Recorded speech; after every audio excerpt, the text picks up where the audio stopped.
Ovaj momak jede govna za samo 35 kuna. Stonks.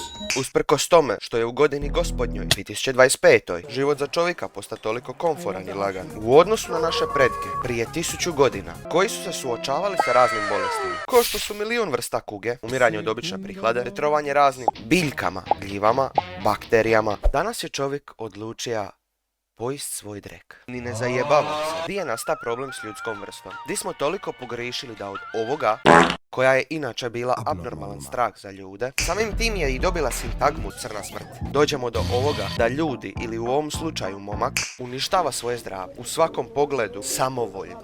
Ovo neće biti običan video gdje ja samo Kenjan, Kenjan, o tome kako je to loše i tako dalje. Ovaj momak očigledno treba pomoć i da, tu se slažem. Al brate, ovi ljudi, kad vidim da ga neironično nagovaraju na to, krenem si postavljati pitanje, ko je da stvarno bolestan?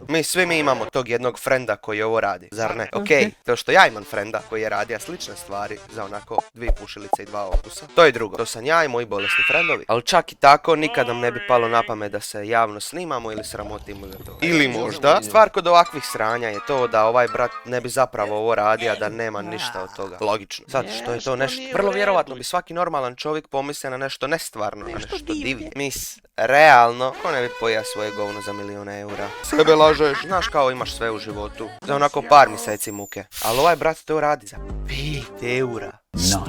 Što ti dođe ko veliki macchiato pri tancu na stadu. Čak je i kava skuplja. Realno, ako ljudi mogu ići u Dubai i raditi iste ili slične stvari još s tuđim ostacima i nije ih sram, dapače, još se naslikavaju po Instagramu. Snimaju po TikToku. Ej, gle, imam torbicu od 30.000 eura. Obitelj je ponosna. Ja sam student. Ili još jače, ja sam maser. Što realno nije ništa novo. Ljudi već godinama znaju za to. I to se radi. Zašto su ljudi onda ovoliko iščuđeni? Ej, znaš, kao u Njemačkoj imaš bordele za životinje koji je tamo jako popularan izlazak. Ma ne, ništa to, stara vijest, to su ludi Njemci, na. U Japanu kupiš ženu iz usranog automata ko što kupuješ usrani Snickers na faksu. Ma ne, ništa ni to. To su Japanci, druga kultura, ovo ono. U Saudijskoj Arabiji je zakonom dozvoljeno javno smaknuće. Znaš, to su muslimani, oni su uvijek bili takvi, bla bla bla. U Africi, okej, dobro, skužili ste. Glavni problem ovdje je što je ovaj momak drugačiji i što je iz Srbije. Dakle, relativno tradicionalne zemlje, u kojoj su ovakve stvari dalje bauk. Da je ovaj momak ovo napravio negdje na zapadu, ne bi se ni pitali ništa. Samo bi završio u umobolnici ili tako negdje. A skrbnici u zatvoru, barem je to moja pretpostavka. To me opet čudi, jer opet ovo nije ništa novo. Ljudi deru govna za pare. Zašto je ovo toliki problem baš sad? Točno mogu zamisliti nekog dida ili babu koji je ovo vidio negdje na internetu i on je sad kao katastrofa. Dok ni ne zna što mu rade zapravo dica i unuci banka.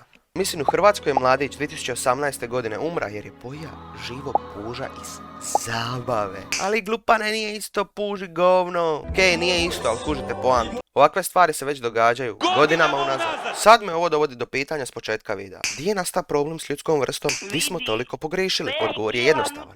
Ljudi već godinama idu govno na ovaj ili na onaj način. Bilo je samo pitanje vremena da ovo sve eskalira ovako ili onako, što bi rekao Mario Vrećo. Veoma smo blizu neke krvave revolucije. Di smo toliko pogriješili je vrlo vjerovatno pitanje na koje većina već zna odgovor. A to je davanje pažnje bolesnim stvarima. Sad, kao normalan homo sapiens, staneš, staviš prst na čelo, pogledaš u svijet u kojem je biti bolestan bolje nego biti normalan, jednostavno se možeš osjećati samo još lošije. Što će dovesti do krvave revolucije. Jer ti imaš opcije. Bit narkoman, bit alkos, bit bolesnik, bit psihički nestabilan. Ili samo bit promatrač i drkat kući i čekat da te sve prigazi. Praktički si ostao bez opcija. Što nas dovodi do kraja ovog totalno random videa koji je snimljen čisto zato što mi ništa nije jasno. Adio!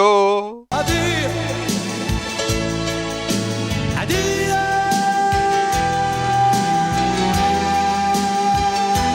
Molim vas, dajte mi jednu galaksiju, molim vas, polizaću svoju pešačku i proliv.